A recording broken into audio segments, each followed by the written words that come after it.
You're watching Rainnite Gaming. What's going on, everybody? Welcome back to Rainnite Gaming. I'm Rainnite, and this is a continuation from something I did last week where I showed you guys my first deck that I put together using 3 structure decks. I made a blue-white deck. I thought it turned out pretty good, and it's pretty strong for a structure deck format. But what I want to do through this video and then subsequent videos going on is build on it. And this is going to be all about cards that I get, cards that I buy, cards that I improve my deck with, episode by episode, trying to get a little bit better, At some point, I could pivot to another deck if I get other things or the meta shifts. It's just going to be all about growth, deck building, and just learning to play the game better. So if you guys want to learn with me on how to get better at deck building, get more deck theory, play tactics, all that kind of stuff, stick around. I think you're gonna like it. Okay, so what I got from all the events is I got a box of commons and uncommons. As you guys heard, I did not get to open one, but I did get a bunch of stuff. Here's just a replay of like me opening up, not opening up, but going through all of these cards, and really, it was a lot of cards. I may not have opened a box, but I got more than a box worth of cards for $30, which is not bad. I mean, if you guys go to these events and you have opened a bunch of stuff, bring all your bulk commons and uncommons and rares that you don't want, sell them for cheap to people that may not be able to get those boxes.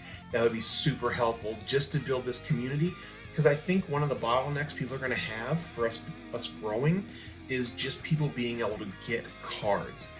So I'm going to do that. The more stuff I get that I have extras of, I'm just going to bring it to anything that I go to. Anybody that needs cards, I'm just going to be like, a couple bucks, there you go. No problem, no questions asked. Because we just need to grow this community in all the ways we can. Okay, so we've gone through all of the cards, and we need to decide what we're going to build. So we've got a blue-white deck, which is pretty cool. Blue-white is definitely one of the stronger cards. I did get a bunch of unicorn stuff, so I could go for the blue-white unicorn, but I don't know if I have enough of like the little pieces to bring it all together. That, and I'm not entirely good at how the unicorn stuff works. I haven't really tested it that much, and I don't know if I'm a control player. I mean, in Yu-Gi-Oh, I played Grand Maju. I'm all about, I get big stuff I hit in face, bro. That's what I want to do. So I'm either going to go probably for some kind of aggro build or an Operation Meteor build. And I think I'm definitely going to go the green route. And now I have to decide, do I want to go one of these two builds? You either go green-white or you go green-blue.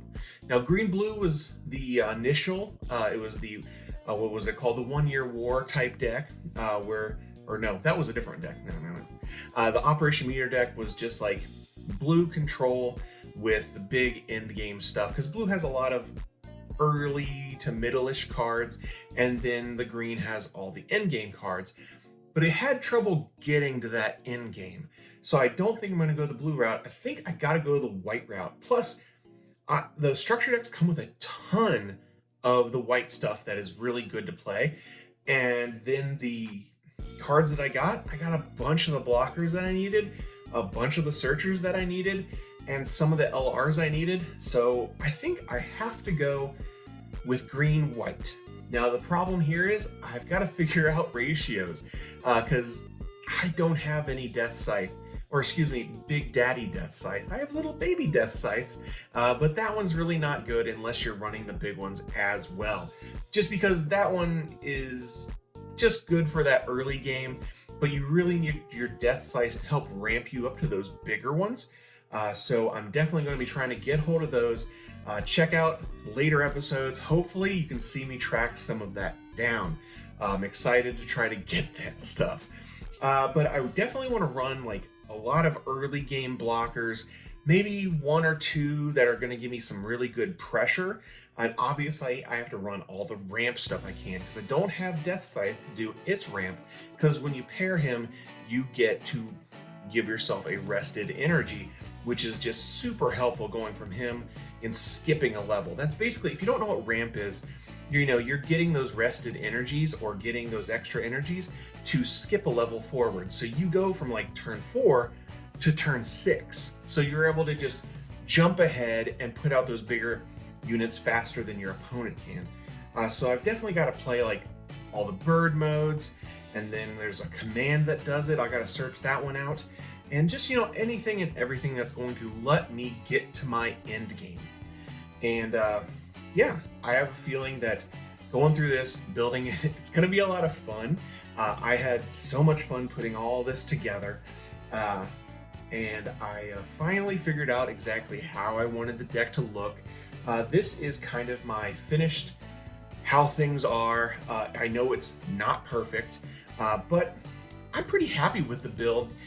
I've had cards cards from set 1 for 24 hours maybe at this point. So we're gonna we have this build out. Let's do a quick deck profile.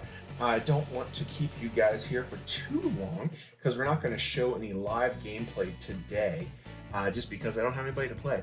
But I think here in the next couple of episodes, if I don't make it to a local, I will get with the online community to do some test online games. So if you guys are anybody you guys are interested and have a decent online setup for webcam stuff, go to my Discord, tell me that you're interested in doing this kind of stuff, and we can work together, and then you can be in some videos yourself.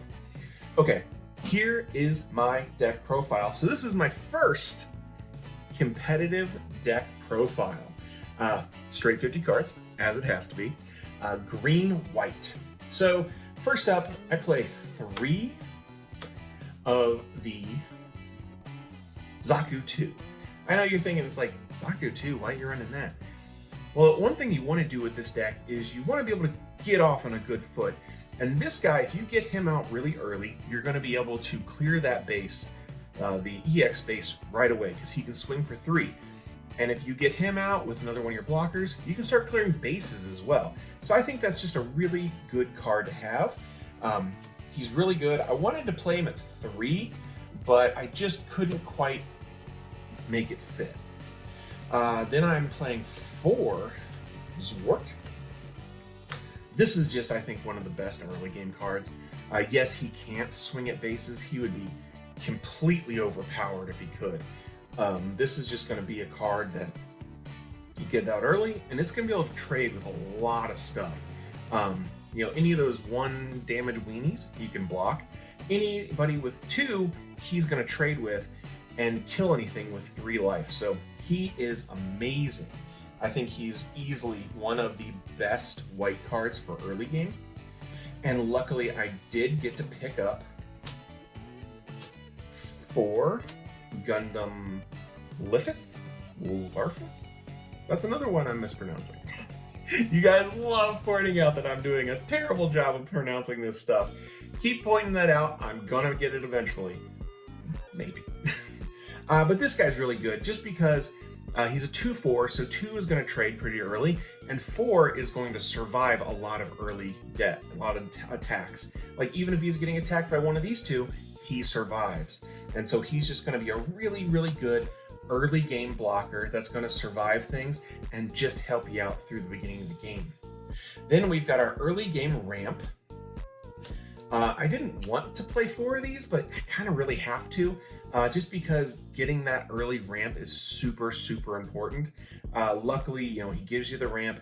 2/2 for a 3/3 isn't the best, but you're really just paying for that ramp. And if you get in a tight spot, you can link him with Hero for a little early game pressure. Swinging for 5, that's not terrible.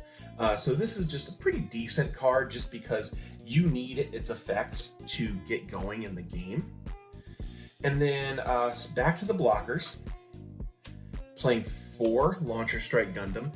This is a really good card. Good stat lines, 3/4 again. So this one's going to trade with anything with 3 life and still survive, and that's really helpful. Again, these are just big bodies that are making people trade for more than you're paying. And also, I'm getting into more links, We've got an Earth Alliance, so this is going to be Kira. We do run him. You can go for another early game thing with him. And if you link him with Kira, you're going to be able to reduce people's attacks. So he's going to swing and just be able to clear more things and just get value, value, value. And that's what these white cards are for. You know, you're just here to control that early game and get that value. Then we're playing 2 of the Ale Strike Gundam. This is a sweet, great card. I wanted to put more in here, but I just got too top heavy, I think. So I decided to pull back a little bit. And so he's great because, you know, he does a bounce. Oh, not a bounce, excuse me. He's a blocker and he reduces people's... No, he is a blocker. I gotta read my cards. All these cards, they're so confusing to me sometimes because there's so many I'm learning. But he does a bounce for somebody with 4 or less HP. So he's going to be able to bounce a lot of stuff. And that can just help with, you know, a little bit of the pressure that maybe like a lower deck is putting on you. You could bounce it back so then they have to summon it back out and they get another round of summoning sickness. Just make sure not to bounce anything that actually is linked because you're just going to get attacked again. One more blocker for 5. I went ahead and put this guy in here instead of another Ale, just because I liked how he was a general link, even though I don't think I play any more Earth Alliance things that I could link with him. But he's a really good thing. Plus it gives me another possible bounce, and that's just on deploy. So this one is with a pair, he's with a deploy. You know, if something just has 1 HP left, you can shoot it back to their hand, and then it starts that whole thing over again and gives you another turn to get into your big things. Speaking of your big things, we get into our level 6s. We're playing 4 of this big boy, Wing Gundam. You know him, you love him. He does a lot of damage, breaches for 5, links with Hero to be a 7/7. He is just a nightmare, especially when you get into turn 6. And that's when this deck really turns on, and that's why we play all these early blockers. It's to get to this turn 5, turn 6, because once you get there, your deck just turns on, and you're trying to get here so you can just go on and on and on. That's really where Death Sight's going to help because, you know, he comes out and then you get more advantage because you ramp a little bit more. So once we get him, it'll be even better. But he's amazing, and he's one of your major win conditions. I was able to get myself 2 of the Freedom Gundam. I do want to get this to 3 or 4 just because I think it's a great power card. You know, this is going to be played in all blue-white stuff. This is going to be played in this deck. It's going to be played in basically anything with white, just because this card's amazing. You're just going to be hitting for the most value in the world. It's pretty crazy. Plus having 6 HP, going up even higher when it's paired or linked, he is a nightmare to get through. Super, super awesome. And he won't get hit by this guy. 2 Wing Gundam 0. I was able to get 2 of these, and that's all I wanted, because I'm not going to play 4 of them, so I'm pretty darn happy I got these. You know, just when he's deployed, you do 3 damage to the board of anything that's 5 or less, which is nuts. This thing by itself, this ramp deck, destroys aggro decks. Just because of all this early game blocking is able to survive those aggros. When you get to turn 8, guess what? You get to blow up their entire board. I've seen this thing blow out boards of 6. And it's just like, well, yeah, congratulations, you lost. Super, super fun. Okay, that is all of my units. Let's clear all this out of the way so we can get to everything that's not units. I am really happy with how this build actually turned out. Just, you know, I wasn't able to get everything I wanted, and that just makes it so I have fun times in the future building and chasing cards. I think that's going to be a lot of fun, trying to chase down individual cards just to make things better and better. And if you guys have cards that you think I should be running or different ratios, let me know in the comments down below. I am learning. I've never admitted to being the best player in the world. I am very dumb a lot of the times. So tell me what you think I should be changing in this deck. I would definitely listen to everything you have to say and really appreciate it. Okay, going into the pilots, we're playing 4 Kira. Kira Yamato, he's one of the best pilots in the game just because, you know, you get to -2 AP. And so he is just going to trade so effectively with so much stuff, especially being put on these blockers that already have a big booty. He adds another one to that, just makes them so hard to get rid of. They have to basically trade 4 for your 2 or even worse sometimes, depending on what you got going on. Super awesome card, super good pilot. I love him. And he also links with a ton of stuff I have. And then we've got Hero. Hero is a really good card. You know, when he links, you get things up by extra stats, so he's giving a 3-2. So, you know, your Wing Gundam is going to go up to 7-7. Your Zero is going to be huge. And then your Wing Bird mode, I think he's like a 5-something, 5-5, 5-4, which is a really good, you know, early game card. So he is super good. I did not play any duos. Duo's a great card, and you'll see him in these decks, but I don't play any Death Sights yet, so I didn't want to put him in here. I'm playing 8 pilots. I feel like I should probably be playing 6, but I just couldn't figure out which ones I wanted to put in there, so I went with some extra commands instead.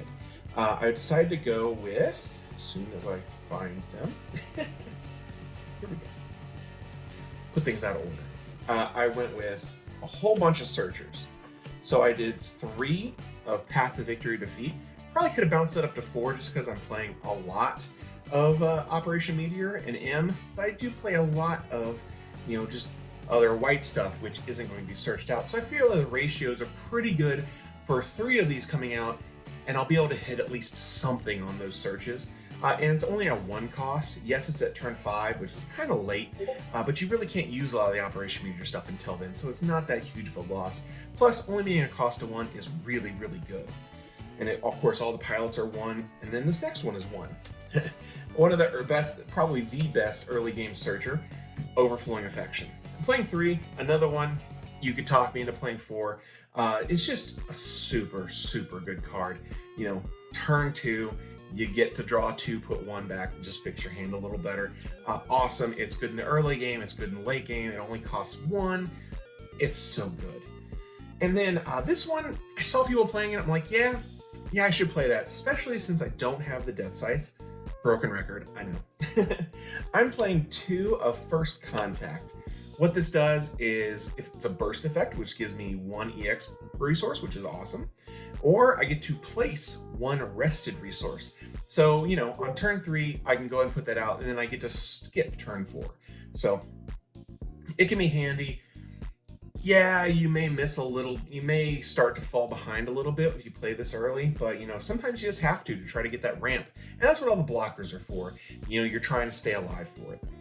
And finishing off, because this video is getting kind of long, we're playing 1 Archangel. You could argue this should go up to 2 or 3, but I ran out of room. It just restands a blocker. You gotta love that. And I think it was Eggman who said something about really liking cards that you can put out there and you can pay stuff for them to happen again. So, you know, when you're near the end of the game and you're just out of resources and you don't have something to spend all of your resources on, it's good to have these things that let you do things for a cost. So that might be something coming, you know, you could really, really try to get in some late game decks where, you know you're going to have extra resources, but you're going to be able to use them to get these added effects more than one time in the game. And then, speaking of something with no effects, great punk game, by the way, no effects. I'm playing 3 of the Underground base. This is just, you know, it's a 6 cost base. It's a 6 life base, which is so good because it just makes almost everything have to hit it 2 or 3 times. You put this out on turn 2, which wouldn't be the greatest idea, but if it happens, early game, nothing's one hitting that. You know, it's at least going to take 2 shots, probably 3 shots, and that's just more stopping the game from ending until you get to your late game and get to your late game stuff. So that's what this deck is all about. I'm pretty happy with it for, you know, as few cards. It's with the limited amount of cards that I have. So that is my first full deck build. Let me know in the comments down below what you guys think of it, how you think I should try to improve it, different ideas on ways to play it that maybe I misspoke on or just have wrong, because I don't get everything right. I'm Rainnite. I'm not a professional. I'm just an old dude that doesn't care about putting stupid stuff on the internet. But hey guys, that's gonna be it for me. I love that you guys watch these videos. I love that you have been liking, you've been subscribing, you've been joining the Discord and all this kind of stuff. Everybody's here to have a ton of fun playing the Gundam card game, and I am pumped that you're here sharing with me. So, you guys know what I say. You stay ready. You ain't got to get ready. And I'll see you guys in the next one. See ya.